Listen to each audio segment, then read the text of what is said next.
जिखियासो क'क्राझाराव 3 लाख डिफारेन्सआव जिखियासो दा गुरे कंग्रेसआव नाजाय बिसिसिआव नाजाय बिटिएम जाव एक नाम्बार बिथांखौ बुदों आरो सिखाजों दानदों आरो गुबुन गुबुनखौबो दानदों ओरैथ' बिथांमोननि न'खौ बुलडुजार लगायनानै सिमफायनांगौ आरो माने एभिक्ट खालामनांगौ होननानै जोङो दिनै दाबि दैखां जाय षড়यन्त्रआ बर'खौ गिदों जाय षড়यन्त्रआ बर'नि खौसेथिखौ गिदों जाय षড়यन्त्रआ बर'नि बोलो आरो गोहोखौ गिदों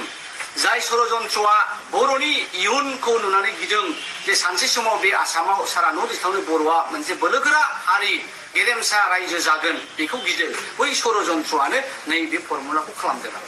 आरो बे फर्मुलाया ओरैबायदिनि थाखाय जानो हागौ नायदो दिनै जोङो बै समनि उदियासननि आन्दलन रमान्स हांखोनि आन्दलन उदियासननि आन्दलन पिटिसिनि आन्दलन एबसुनि आन्दलन एनडिपिनि आन्दलन मोनफ्रोमबो आन्दलनाव बर'आ धोरोमखौ बासिया जासे बिदा फंबाय मा ख्रिस्टियान मा हिन्दु मा बाथौ मा सतसंगी मा ब्रह्म जोङो ज' मालाबाबो जोंनि थैयावहाय बे धोरोमनि दिनै हेंथा जाफेराखै दा बेखौ नुनानै गिदों गमामायैनो बे नर्थ इस्टनि सिंगल लार्जेस्ट ट्राइबल बडि बर' कसारि बे बर' हारिखौ जुदि जोङो खौसे दोनबाय थायोब्ला गमामायैनो बिसोरो बे हायाव गावसिनि आलादा रायजोखौ सोरजिमारगोन नामा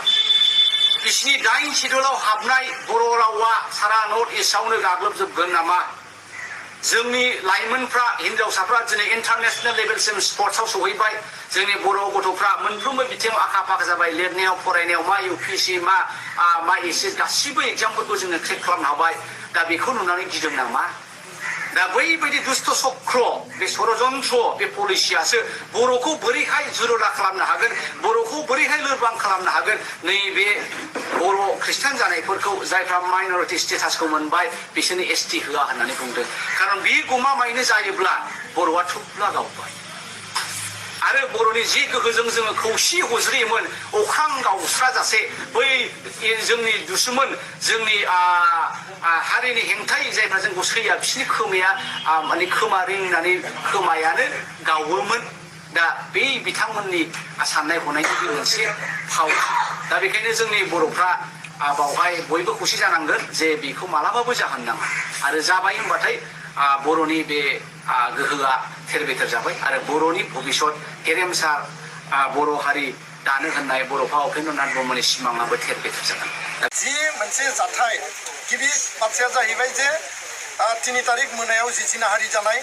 आरो 5 तारिखआव जि मोनसे एटाक धनालिनि न'खराव आरो 16 तारिखआव हिरण्मय खाख्लारिया धनालिजों देगार सुजानानै जाय मानसिया रेपिस्ट बिथांनि बिनानावाबो देगार सुदों आरो धनालियाबो बिथांखौ बुदों आरो सिखाजों दानदों आरो गुबुन गुबुनखौबो दानदों बे जि जाथाय बे जाथायखौ गोख्रों रावजों जों सोंखारिबाय जयेन्टलि जोङो दाबि खालामदों आसामनि गिबि मन्त्रि आसामनि डिजिपि बिथांमोननिसिम जे गोख्रैनो धनालि आरो बाहार आली आरो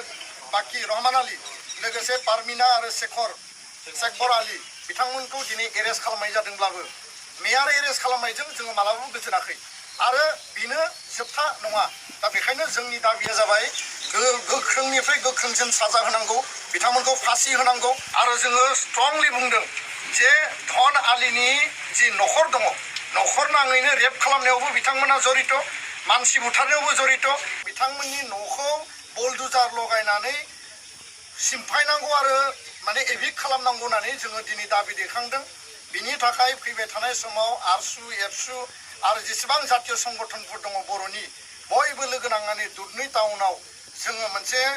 माने सोमावसारनायनि आन्दलननि धर्नानि हाबाफारि लागोन